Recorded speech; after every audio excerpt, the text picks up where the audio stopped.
Vivimos en un mundo en constante cambio que usted merece entender, porque es imposible interpretar la realidad que vivimos sin conocer cada uno de sus colores. Porque muchos son los tonos de la actualidad. Presentamos Matices. Una producción de Noticias Monumental.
¿Qué tal? Muy buenas tardes, bienvenidos a Matices. Yo soy Randall Rivera y les agradezco muchísimo que nos acompañen hoy en Matices, cerrando semana en las diferentes plataformas en las cuales siempre nos pueden acompañar. Estamos transmitiendo en radio 93.5 en FM, en Monumental, la radio de Costa Rica. Estamos transmitiendo además a través del Facebook en vivo de Noticias Monumental.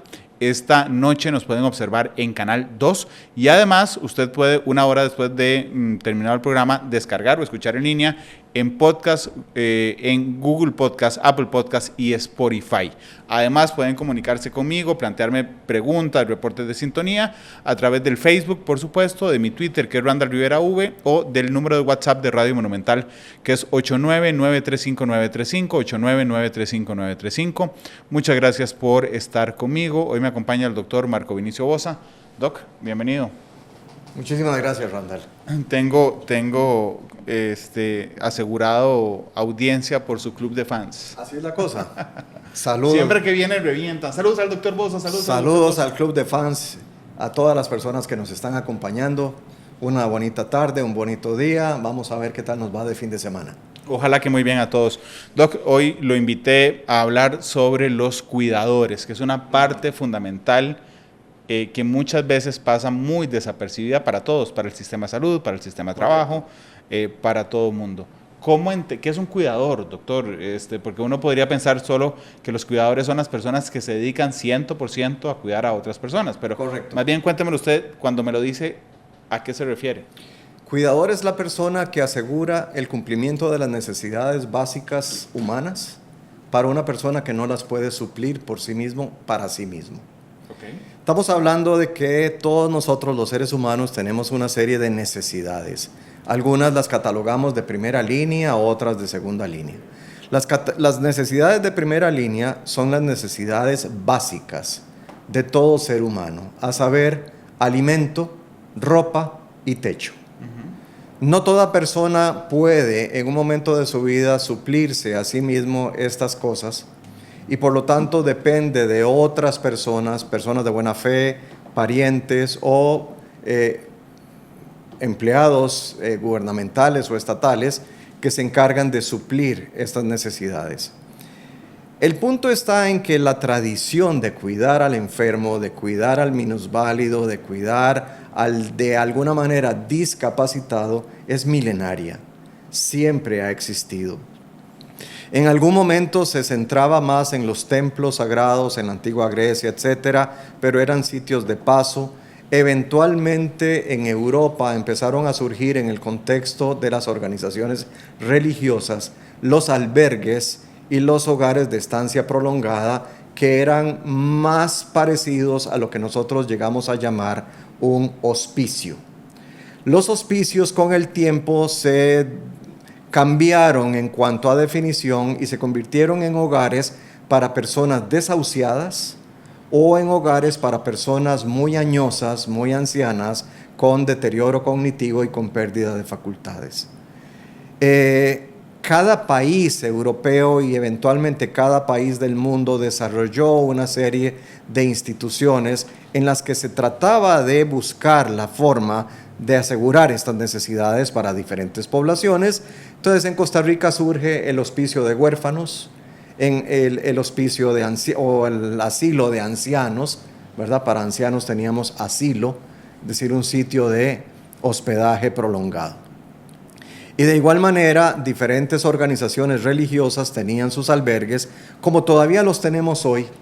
Hemos tenido tradicionalmente albergues asociados a tuberculosis, albergues asociados a VIH-Sida, hemos tenido albergues para mujeres agredidas y muchos más. O sea, siempre ha habido un grupo de seres humanos dispuestos a cuidar de otros, ya sea por una paga o de manera humanitaria.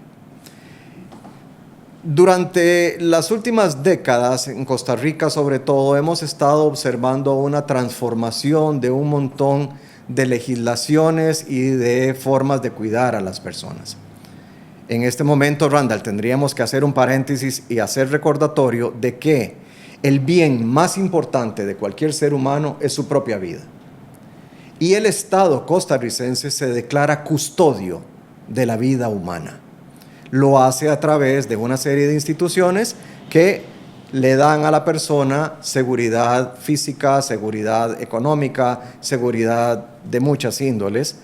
Lo hace a través de una serie de ministerios, de oficinas, de comisiones, de consejos que van a encargarse de diferentes etapas y de diferentes aspectos de la vida de un ser humano, desde la infancia hasta la vejez extrema. El cuidador es la persona que ofrece apoyo, es la persona que ofrece compañía y que asegura que las necesidades básicas de alguien se cumplan, se alcancen, se logren. Es decir, el cuidador no solamente está ahí para ofrecer una compañía física, sino que también vela por la adecuada nutrición de la persona, por el adecuado vestido de una persona y por un alojamiento digno para esa persona. Hemos desarrollado, como decía antes, una serie de normas, de leyes que protegen a la infancia. Hemos desarrollado una serie de normas, leyes que protegen a la población discapacitada. Incluso hemos llegado a conformar consejos, comisiones, asociaciones que velan por el bienestar de las personas con discapacidad. Y ya algunas instituciones como el IMAS, por ejemplo, capacita a los que así lo quieran en el cuidado de las personas adultas mayores y en el cuidado de las personas que viven con discapacidad. Además de esto, tenemos otro tipo de cuidadores, los cuidadores profesionales, por ejemplo, los profesionales de ciencias de la salud, enfermeras, médicos, auxiliares, asistentes, farmacéuticos, microbiólogos, etcétera, etcétera, que velan permanentemente por la salud de las personas en diferentes programas de salud pública y también en diferentes ámbitos de hospitalización y de atención a la salud de las personas enfermas. La mayoría de los costarricenses conoce a alguien que se dedica a cuidar a otra persona. Y yo creo que tal vez sobre estas personas es las que querés que conversemos hoy. Sí. No el cuidador profesional, no el profesional sanitario, no aquel que tiene una jornada de 8 horas diarias, sino más bien la persona que dentro de su familia identifica a alguien en necesidad y dedica su vida a cuidarlo. Este tipo de cuidador generalmente es una mujer, Randall. La gran mayoría de las cuidadoras son mujeres, la gran mayoría de las cuidadoras familiares no son remuneradas. La gran mayoría de las mujeres que se dedican a esto sacrifican su vida personal para defender, para cubrir las necesidades, para atender a otra persona a la que aman, que tiene una situación de fragilidad y de vulnerabilidad. Claro, pero además son invisibles para el sistema. Claro. Y permítame detenerme ahí un momento, doctor, porque estaba leyendo, evidentemente, la Declaración Universal de los Derechos Humanos. Claro. ¿Okay? El artículo 2 de la Declaración Universal ¿Qué dice el vamos a ver, artículo 2? No, el 3, perdón, dice, todo individuo tiene derecho a la vida, a la libertad y a la seguridad.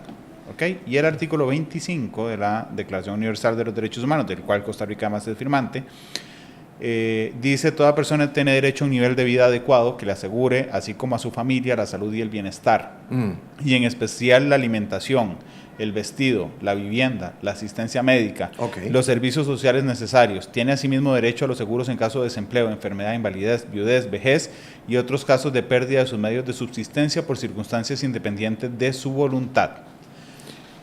¿Por qué pongo esto aquí, Doc? Porque realmente el Estado, así como hoy siguen siendo invisibles los cuidadores para el sistema, eran más invisibles todavía.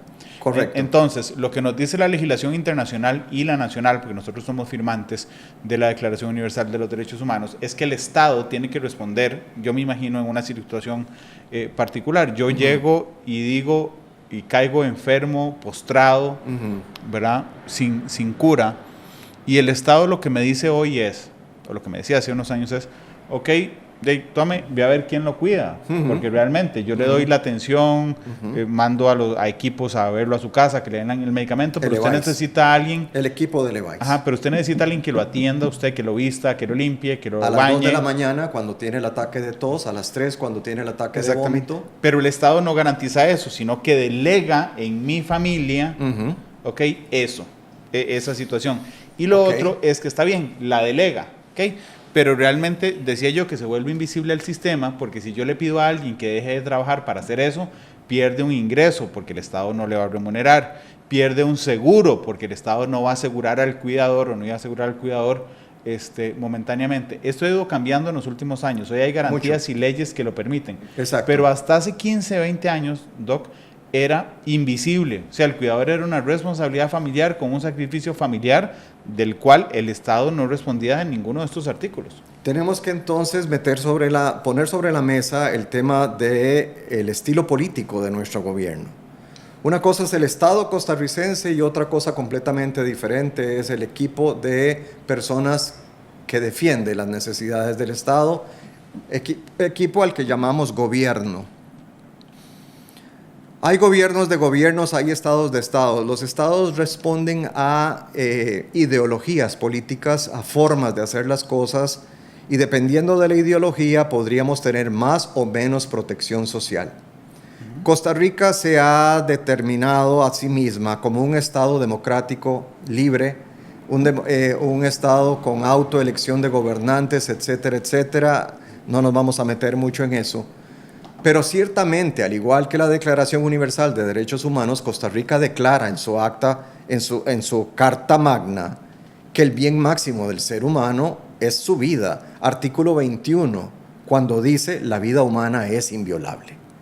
Entonces, Costa Rica como Estado avala el hecho de que nuestro bien máximo es la vida.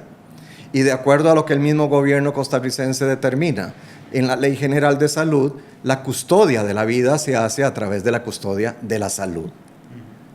Me parece bastante lógico. Tenemos que pensar que para mantener una vida sana hay que tener una serie de capacidades, de posibilidades, de recursos que propongan la promoción de la vida sana, la prevención de la enfermedad, la atención de la enfermedad, la rehabilitación de la persona. Pero el cuidado de los enfermos, el Estado lo delega aún hoy en gran proporción a la familia. En la familia. Ahora, y en las mujeres de la familia. En esta ley de cuño reciente, la ley que defiende la autonomía de las personas que viven con discapacidad, claramente lo que se hace es avalar la autodeterminación de las personas. Y aquí estamos entrando en un problema muy serio, Randall, porque no existe una única forma de dependencia, ni un único grado de dependencia. Es decir, una madre que tiene a un niño con una parálisis cerebral infantil congénita, es decir, en el momento del nacimiento, sabe que como madre va a tener a un chico dependiente de por vida. El Estado podría ser que a través del IMAS ofrezca algún tipo de apoyo, algún tipo de ayuda, pero también nuestra propia ideología democrática exige que esa familia, a través del libre ejercicio de sus elecciones de vida, tenga un trabajo, tenga un ingreso con el cual pueda atender las necesidades de la criaturita. Podría pensar también en un adolescente con un accidente de tránsito grave, que quede, por ejemplo, cuadripléjico. Ciertamente el Estado en primera instancia tiene la obligación de atender a esa persona y ofrecerle todo tipo de tratamientos y de alternativas a nivel hospitalario, ya sea como curación, ya sea como rehabilitación y seguimiento a largo plazo a través de las diferentes instancias de salud, EVAIS, clínicas o sedes de área versus hospitales. Sin embargo, yo creo que el Estado costarricense también espera que las familias se autoorganicen para hacerse cargo de ese adolescente que tiene necesidades. Es muy fácil decirlo, llevarlo a la práctica es mucho más complejo. Y cuando estamos hablando de adultos y sobre todo de adultos mayores, estamos hablando de una población que en este momento constituye el 10% de la población costarricense. Y de ese 10% de adultos mayores, creo que no me equivoco si afirmo que por lo menos el 50% viven en pobreza y en miseria. Tal vez los porcentajes no sean tan dramáticos, pero sea como sea, yo esperaría, solo por proporcionalidad, que por lo menos una cuarta parte de esos adultos mayores vivan en pobreza y en miseria. ¿Por qué podría afirmarlo? Bueno, porque el 20% de los costarricenses vive en miseria y en pobreza. Segundo, porque la población anciana está creciendo poco a poco. Y tercero, porque la persona anciana generalmente está pensionada. Por lo tanto, vive de un contenido económico predecible, pero no necesariamente óptimo para cumplir sus proyectos de vida, sus necesidades inmediatas. Doc, nada más déjeme aclarar un momento las cifras, porque no aclararlas, bueno, aclararlas, sí, reafirmarlas y dar el dato exacto según los últimos estudios que tenemos disponibles. En Costa Rica, el 27% de los adultos mayores vive en pobreza y pobreza extrema. 27%. Pero el porcentaje está muy alejado de ver la crueldad que significa esto en términos netos. En Costa Rica hay 710,000 ciudadanos mayores de 65 años. 710,000. Es decir, cuando yo saco el 27% de eso, digo uno de cada 4, se convierten en 189,000 almas, 189,000 personas mayores de 65 años que viven en pobreza y en pobreza extrema. Así es que si el 27% no me suena tanto, 189,000 adultos mayores en pobreza y pobreza extrema es un montón de gente. Entonces no hablemos de individuos, Randall, hablemos de familias. ¿Está bien? Porque si tenemos 800,000 individuos que viven en adultez mayor, tenemos por lo menos familias nucleares de 3 o 4 miembros. Estamos hablando de por lo menos un 50, un 60% de la población. Así es, cuando integramos a la familia así. Y déjeme agregarle otro dato también en el análisis que está haciendo, doctor. En Costa Rica, estos son datos del 2021, y son datos del 2021 porque ese año se firmó la ley de... No, la ley no. Se llama la Política Nacional. La Política Nacional de Protección de las Personas Adultas Mayores. Así es, porque ni siquiera tenemos una ley que acompañe la Política Nacional. La Política Nacional de Cuidados para Atención de Personas con Dependencia, así se llama la Política Nacional firmada en 2021. Correcto. Ese día que se firmó el decreto que hacía la Política Nacional, la firmó el presidente Carlos Alvarado, el Estado nos dio un dato. Y el dato que nos dio es que en Costa Rica hay 280,000 personas en situación de dependencia por dificultades en salud o en otras circunstancias. Esto no es dependencia económica necesariamente, digamos, sino en dependencia por dificultades, 280,000 personas. Si yo agarro el mismo ejercicio que usted acaba de hacer y multiplico esas 280,000 por 4, es decir, por los miembros de su familia, 1,000,000 de personas. Es 1,000,000 de personas. De lo que tenemos que tener certeza, Randall, es que cuando hablamos de dependencia no estamos hablando exclusivamente del adulto mayor. Estamos hablando de niños con necesidades especiales que los vuelven más frágiles, más vulnerables. Estamos hablando de adolescentes, de adultos mayores. Además, Doc, vean, nada más hacemos una resta y vemos eso. Si hay 189,000 adultos mayores en pobreza extrema, en condición de dependencia, correcto, y hay 280,000 dependientes, significa que hay 100,000 que no son adultos mayores. Correcto. Y eso entonces nos hace ver que el papel del cuidador es mucho más amplio y mucho más complejo de lo que podríamos imaginar. Tenemos a una serie de personas, como decía, generalmente mujeres, generalmente las hijas mayores, generalmente viudas, solteras o divorciadas, que en un momento determinado de su vida regresan al hogar originario y viven con sus papás. Los papás eventualmente llegan a ser personas más grandes, con mayores dependencias en diferentes ámbitos, y esta mujer mayor se encarga de cuidar a los ancianos y de ofrecerles absolutamente todo. No necesariamente esta persona, por el hecho de cuidar a sus papás, recibe algún tipo de reconocimiento de la familia. No necesariamente tiene a alguien que la apoye en esta gestión, no necesariamente tiene tiempo libre. De modo que mucha mujer costarricense, y ocasionalmente algunos hombres, pero principalmente mujeres, están teniendo un estilo de vida en el que todo su proyecto personal se sacrifica en aras de poder ofrecerle a gente a la que ama, a sus padres, a sus abuelos, a sus tíos, gente con las que se crió, gente que la criaron a ella, darles el apoyo que necesitan y suplir para ellos todas las necesidades. Estas personas trabajan 24 horas al día, 7 días por semana. Algunas de ellas han logrado ponerse de acuerdo con otros familiares para que por lo menos algunos fines de semana tengan libres. Algunas de estas personas incluso abandonan el trabajo formal para poderse dedicar al cuidado de los ancianos o de los niños o de los adolescentes, y con ello a veces algunas familias les reconocen parte de lo que tenían como ingreso mensual y con ello podrían prolongar de alguna manera su proyecto de vida individual. Sin embargo, esto no es la norma. La norma es que cuando hay una cuidadora en la familia, la mayoría de las personas se hace de la vista gorda. Generalmente se oyen comentarios como: vos sos la mayor, vos encargarte de eso. Cuando éramos chiquitos, papá y mamá te dieron a vos la responsabilidad de ayudar en la crianza nuestra. Ahora que ellos están viejos, te toca a vos cuidarlos a ellos. A esta persona cuidadora se le niega tener un día libre, a esta persona cuidadora se le niega irse de paseo a la playa, a la montaña, en unas vacaciones de una semana o dos. Para estas personas no hay formación de manera inmediata, gratuita, ubicua, es decir, de fácil adquisición. Tenemos en Costa Rica, Randall, el INA. El INA ofrece una formación de cuidador para el adulto mayor.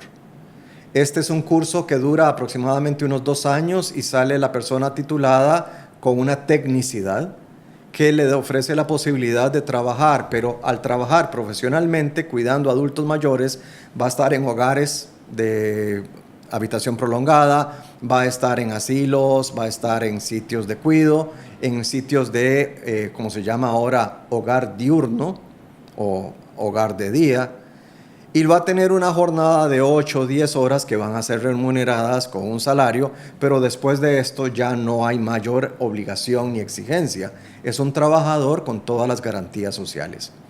Tenemos por otro lado que el mismo INA da un curso de preparación a los cuidadores de las personas que viven con discapacidad. Este es un curso mucho más corto, creo que tiene poco más de 160 horas de duración. Es un curso que no ofrece una diplomación y generalmente se da para personas que viven con personas en situación de discapacidad. Alrededor de todo este movimiento social giran nombres como CONAPAM, giran nombres como CONAPDIS, tenemos asociaciones, tenemos ONGs que cuidan al anciano mayor, que cuidan al dependiente, pero no están tan difundidas ni tampoco son de acceso tan fácil como uno quisiera pensar.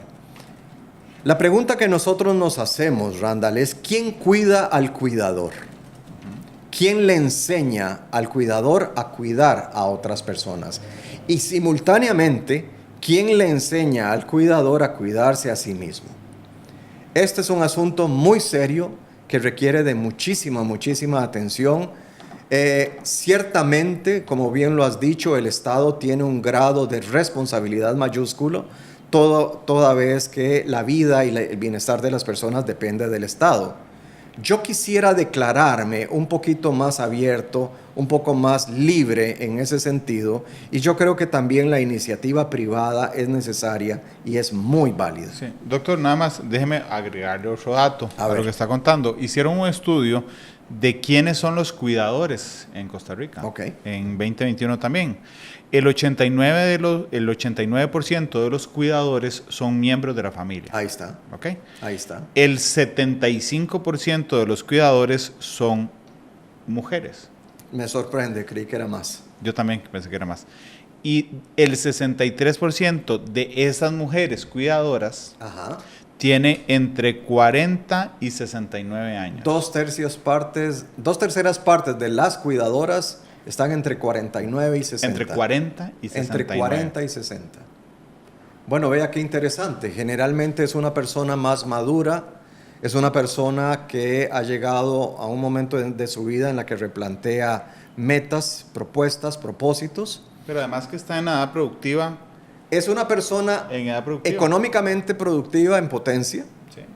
Es una persona que tiene una serie de habilidades y de experiencias y de capacidades que podrían perderse desde una perspectiva social. Qué sé yo, alguien que es experto en algún oficio o en alguna labor profesional, que de un momento a otro decida cuidar a sus abuelos o a sus padres, evidentemente está haciendo algo maravilloso, pero también la sociedad como equipo está perdiendo recursos. El recurso del conocimiento, del know-how de esta persona que ya no va a estar más disponible.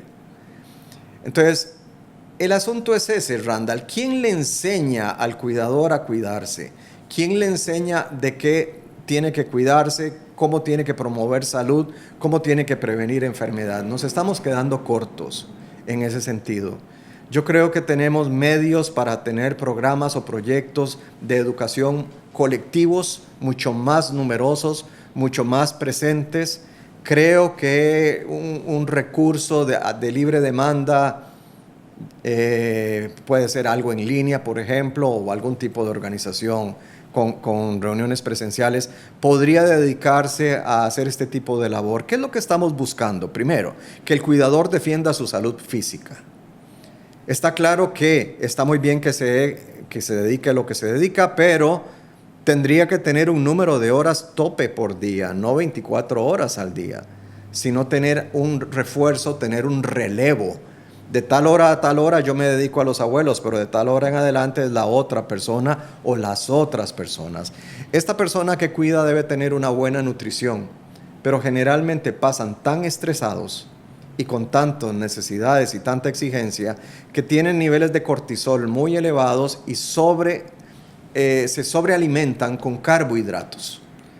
Son personas que comen muchísimas harinas y por ello tienen un riesgo muy elevado de trastornos metabólicos.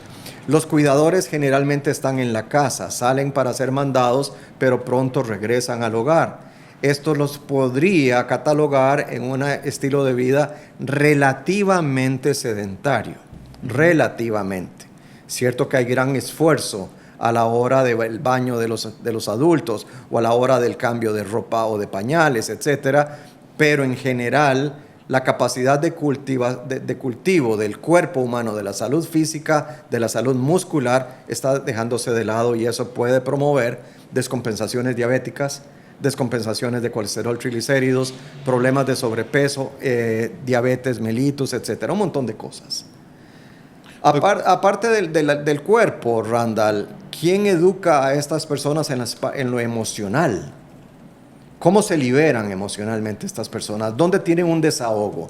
¿Dónde hay catarsis? ¿Dónde hay ese espacio necesario para liberar tensiones, para reír, para cantar, para bailar, para vacilar, para gozar, para contar chiles, para decir una mala palabra, para lo que sea que te libere de tanta tensión?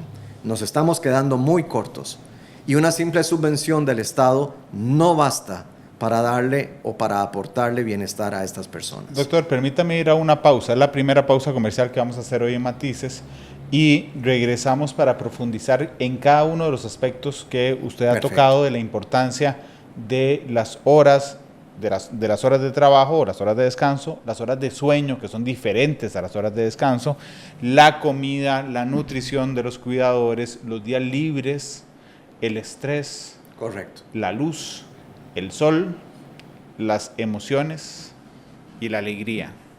Y el enfrentamiento de la pérdida, porque si hay alguien que enfrenta, una vez que termina su labor de cuidador, cuando fallece la persona, tiene que enfrentarse a pérdidas, que son muy complejas de manejar porque se convirtió además en el apoyo fundamental de la persona que se acaba de ir. Correcto. Es complejo. Voy a ir a la pausa comercial, ya regresamos con más de Matices. La actualidad, sus tonos, sus contrastes. Esto es Matices. Regresamos a Matices. El doctor Marco Vinicio Boza me acompaña esta tarde. Estamos hablando de los cuidadores y el doctor me hablaba antes de esta primera pausa de quién cuida al cuidador y cómo lo hemos ido, doctor, es que iba a decir que lo habíamos ido olvidando, pero realmente es que nunca lo hemos tenido presente. Entonces, seguimos en la insistencia de no tener presente. Hablemos de las horas de descanso. ¿Okay? ¿Por qué un ser humano, cuidador o no, pero particularmente los cuidadores, ¿okay? Digamos, usted no puede, yo no puedo hacer esto, yo no puedo trabajar 14 horas seguidas, acostarme, dormir, levantarme y a los 2 minutos empezar a trabajar? O sea, las horas de descanso, yo insistí antes de la pausa, son diferentes a las horas de sueño. ¿Por qué mi mente no puede estar siempre que estoy despierto trabajando? El trabajo es consumo de energía. El trabajo es metabolismo. El trabajo es transformación del entorno y del cuerpo propio. Estamos hablando de que cuando trabajamos, independientemente de lo que sea, hay que ofrecer algún grado de energía, hay que consumir energía. El cuerpo se desgasta. El cuerpo no es una máquina. Mucha gente ha querido decir que qué belleza, que el cuerpo humano es como una máquina. Ese, para mí, es el peor de los insultos. El cuerpo humano no fue, no será nunca una máquina. Las máquinas son torpes y las máquinas son tontas. Las máquinas no aprenden de igual manera y las máquinas no se autorregeneran como sí lo hace el cuerpo humano.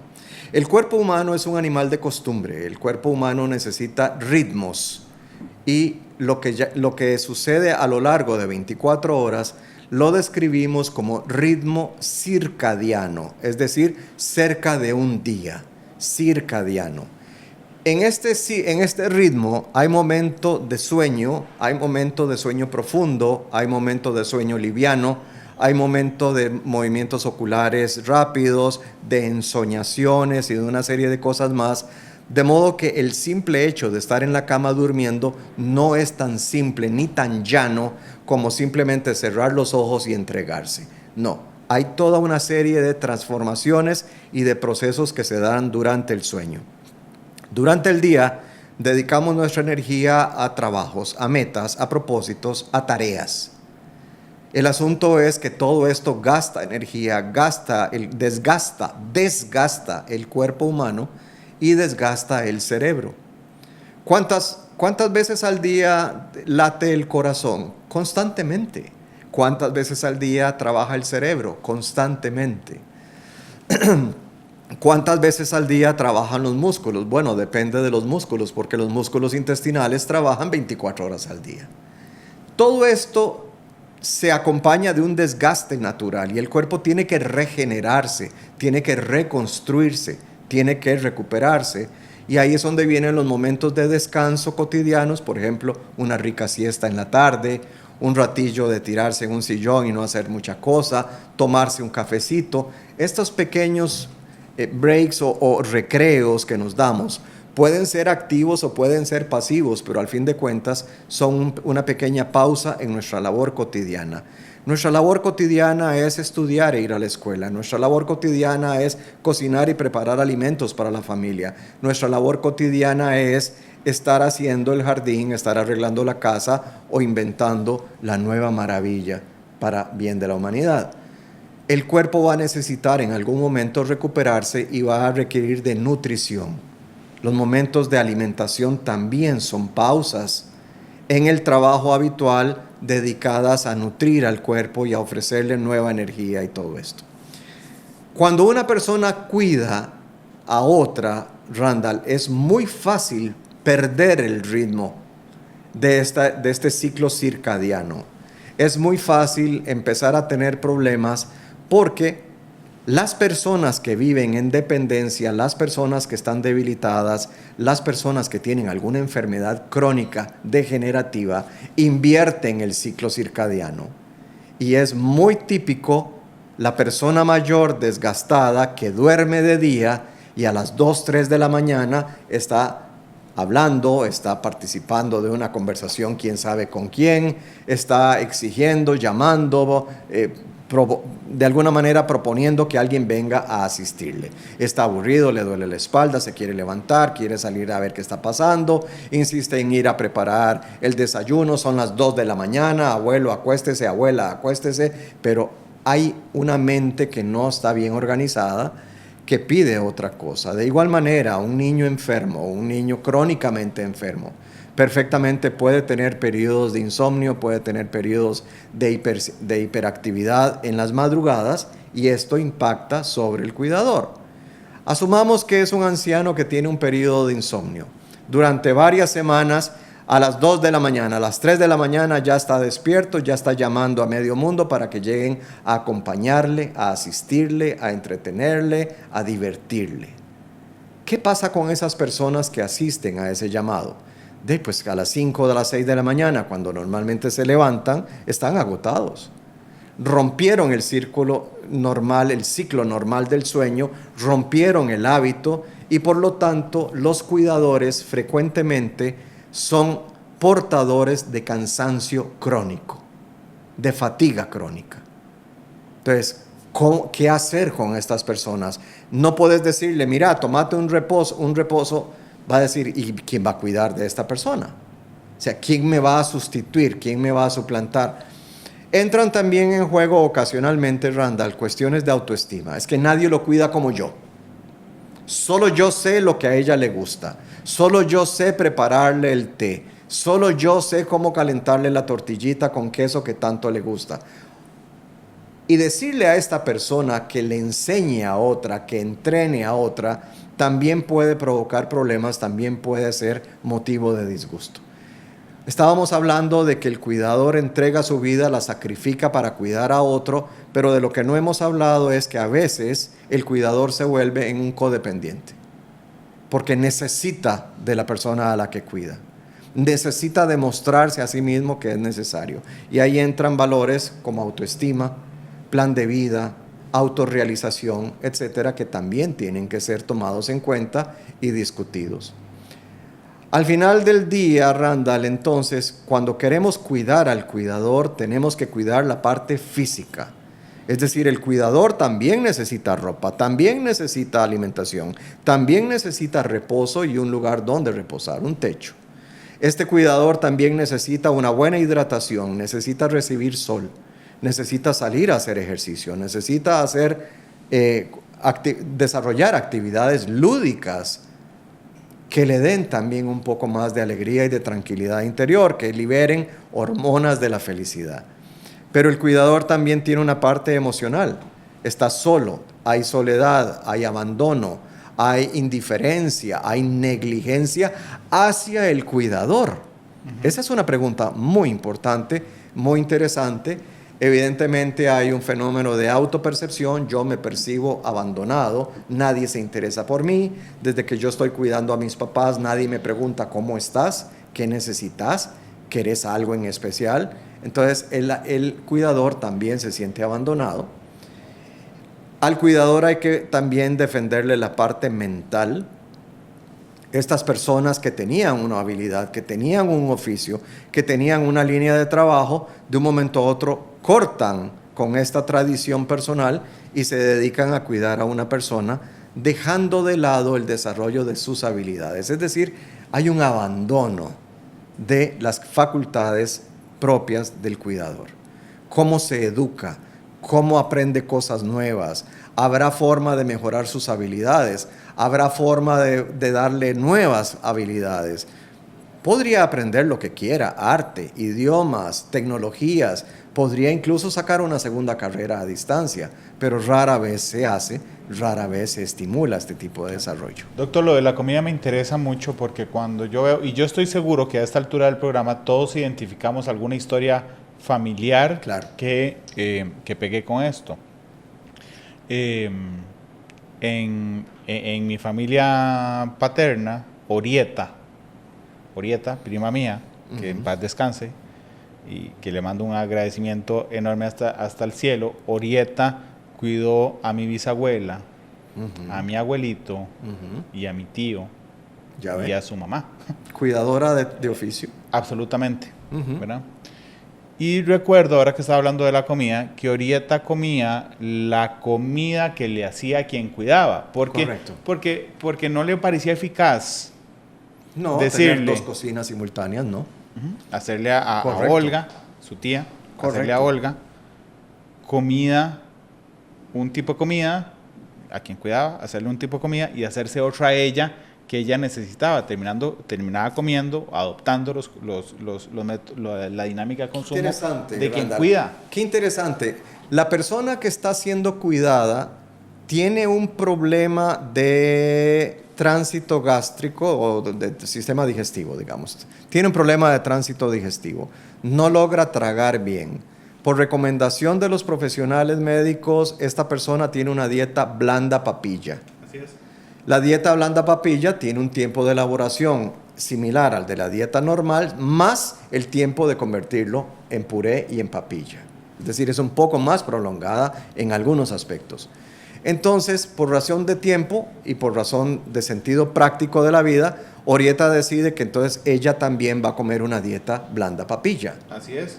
Entonces va a tener problemas de tránsito intestinal, va a tener problemas de fermentación de comida, va a tener algunos grados de intolerancia digestiva, va a tener estreñimiento porque no está consumiendo suficiente fibra y al final de cuentas el hecho de siempre estar comiendo comida blanda podría incluso tener repercusión sobre sus piezas dentales porque el movimiento masticatorio se está perdiendo.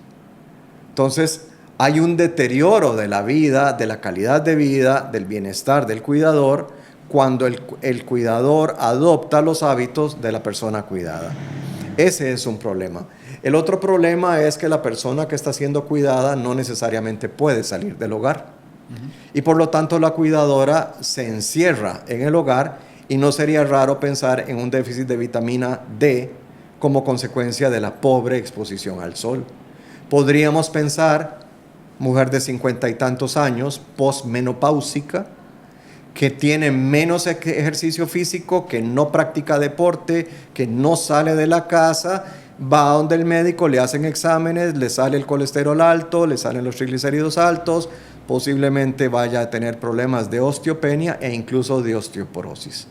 Y la respuesta es, tenés que moverte más. Y la contrarrespuesta es, ¿a qué hora, doctor? Claro. ¿A qué hora? Me da el tiempo apenas para venir a esta consulta, pero ya como para sacar el tiempo todos los días para irme a meter al gimnasio o a ir a dar un paseo de 1 hora, no siempre es fácil. Entonces, no solamente lo que tenemos que pensar es en las necesidades del cuidador, sino también en la sustitución del cuidador. Me hablas de Orieta que cuidó a 4 parientes amados, pero ¿quién cuidaba a Orieta? Y la pregunta que a veces se hace muy apremiante es, ¿y quién sustituía a Orieta cuando Orieta tenía alguna actividad? Claro. Es lo que le está dando vuelta a la cabeza respecto a ese tema. Claro. Y ahora, y lo digo, un abrazo además a mis primas, a Melania, la hija de Orieta, y a Orieta hasta el cielo, insisto, que en paz descanse, pero Orieta siempre pareció mayor de lo que ella era. Y tiene que ver, o sea, escuchándolo a usted, por eso digo, tal vez todos hoy a esta hora del programa tengamos inmediatamente una imagen de alguien conocido, de alguien que se dedica a eso, sí. Orieta siempre se veía mayor, y Orieta, desde que yo tengo vamos a ver, cuando yo estaba chiquillo, muy chiquillo en la escuela, Orieta cuidaba a mi bisabuela. Cuando yo estaba en el cole cuidaba a Olguita, cuando estaba más grande. Una mujer de 50 años, es una mujer posmenopáusica, 60 años, es una mujer posmenopáusica. Esta mujer ya no tiene los niveles de estrógeno que tenía antes, que le defendían la textura de su piel. No tiene los estrógenos que le daban lustre a una piel que se veía juvenil. Es una persona que, siendo mujer, ya entró en el mismo riesgo cardíaco y cardiovascular que un hombre, porque ya no tiene el mismo nivel de estrógenos, de hormonas femeninas que tenía previo. Generalmente la cuidadora, aparte de cuidar a la persona a la que se ha dedicado, tiene otras cosas. Por ejemplo, una mujer de 60 años, ¿por qué no? Puede tener hijas o hijos que a su vez tienen hijos, es decir, son los nietos de la cuidadora, y en algún momento le dicen: mamá, usted me cuida a los chiquillos mientras nosotros vamos a trabajar. Claro. Entonces tiene que cuidar a los niños, tiene que cuidar a los adolescentes y además tiene que cuidar al adulto mayor. Al final de cuentas, ¿a qué hora esa mujer cuidadora va a tener chance de hacer deporte? ¿A qué hora esa mujer cuidadora va a tener tiempo para hacer autocuido? ¿A qué horas va a poder hacer una rutina de bienestar, de belleza, de cosmética, de poderse poner su cremita, de hacerse un masaje, de ponerse sus hidratantes o de tomar suficiente agua? Es decir, tradicionalmente le hemos recargado a muchas mujeres el oficio no solo de cuidarse a sí misma, sino también de cuidar a familiares mayores y de cuidar a familiares menores. El papel del cuidador es fundamental en el desarrollo social, es decir, cuando alguien trabaja, alguien tiene que cuidar a los niños. Cuando alguien enferma, alguien tiene que quedarse cuidándolo. Cuando alguien ha perdido facultades, generalmente alguien tiene que quedarse cuidándolo. Hemos tratado de solventar todas estas necesidades, Randall, con instancias como el IMAS o con instancias como el Patronato de la Infancia. Hemos tratado de ofrecer algunas respuestas. El problema es que cuando estas instituciones nacieron allá en los años 60, tal vez, o 50, Costa Rica, ¿qué podría tener? ¿1,5 millones de habitantes, tal vez? Sí. Y ahora estamos ya en 5. Muchísimas necesidades, muchísimos problemas. El Estado definitivamente no da pie en bola para todo. Yo sigo pensando en que un deber ciudadano es desarrollar instancias de protección de la salud y de la vida en las que confluya lo público y lo privado. Doctor, permítame ir a la última pausa. Me queda solo 1 minuto, además de programa, y quiero, por favor, que lo dedique a la pérdida.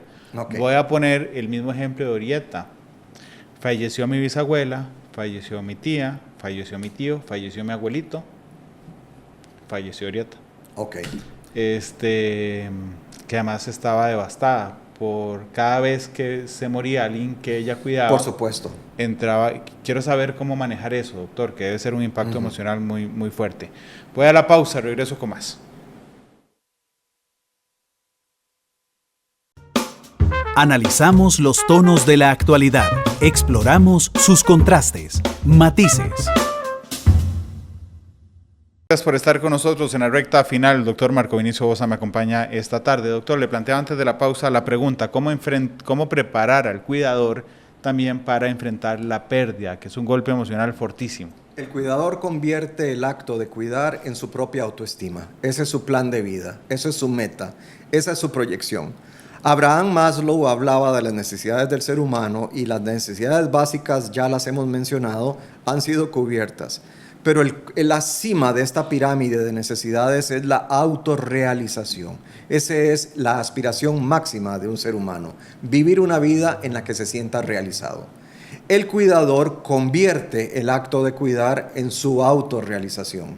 Su plan de vida, su proyecto, su autoestima, su valor percibido subjetivamente como ser humano deriva del hecho de poder cuidar a alguien más y de sentirse bien, de sentirse importante, de sentirse reconocido o autorreconocido a partir de ese acto. En el momento en que pierde al cuidado, a la persona que se cuida, se encuentra un vacío existencial. Porque mi vida gira en torno a cuidar a esta persona que ya no está. Es peor que el síndrome del nido vacío. Porque en nido vacío vos esperás que los niños se vayan de casa, vos esperás que se hagan profesionales o que surjan, que tengan un trabajo, que se vayan del hogar, que tengan su propia casa, que tengan su propia familia. Esto eventualmente genera tristeza en lo que llamamos el síndrome del nido vacío. Pero en un nido vacío, vos sabés que tus hijos van a volver a visitarte. En este caso tenemos una pérdida irrecuperable, una pérdida totalmente irreversible. Es decir, a la persona a la que le dediqué los últimos 20 años de mi vida, en cuerpo, alma y vida, ya no está. ¿Qué hago con mi vida? ¿Y ahora qué voy a hacer? Ya ni siquiera tengo la oportunidad de quejarme de lo mucho que tengo que hacer, porque ya no tengo razón para quejarme. Entonces viene una crisis de autoestima, viene una crisis similar, incluso Randall, términos completamente diferentes, pero similar a la de la jubilación. Mi vida entera me he dedicado a este trabajo y a partir de esta fecha me dicen que yo ya soy un adulto mayor y por lo tanto ya no voy a trabajar más, me pensionan, me dan plata, nunca lo mismo, pero bueno, algo es algo, pero yo ya no voy a poderme desempeñar en mi campo de excelencia. El cuidador llega a tener excelencia en lo que hace y de la noche a la mañana se la quitan porque la persona a la que cuidaba falleció. Es importante también esto, Randall. Al cuidador hay que irlo preparando para el momento de la separación. Al cuidador hay que irlo integrando en un proyecto de vida mucho más amplio. Al cuidador hay que recordarle que tiene la responsabilidad de determinar proyectos de vida y que aunque lo que hace es magnífico, algún día ya no estará ahí la necesidad y tendrá que volcarse de nuevo sobre sí mismo para desarrollar un proyecto de vida personal, individual. Qué fácil decirlo. Del dicho al hecho, mucho trecho, no es tan fácil. Doctor, muchas gracias por habernos acompañado hoy. ¿Con qué canción le gustaría despedirse? Ah, caramba. Había que pedir canción. Bueno, ya que estamos hablando de la vida, me imagino que te la han pedido mucho. Gracias a la vida, de Mercedes Sosa. Será Mercedes Sosa quien despida a Matices. Muchísimas gracias. Yo el lunes los espero. Entramos a mes de aniversario. El 10 de marzo cumplimos 10 años de Matices. Muy bien. Y a partir del lunes les anunciaré un montón de novedades. Una de esas novedades es que hoy es el último programa en el que se pide canción. Ah, caramba. Así es que Mercedes Sosa será la última última canción, sí, que suene en Matices. El lunes tenemos un montón de novedades que les voy a contar ese día, pero recuerden que a partir de una hora después de terminado este programa está el podcast disponible y esta noche nos vemos en Canal 2. Feliz tarde, hasta luego.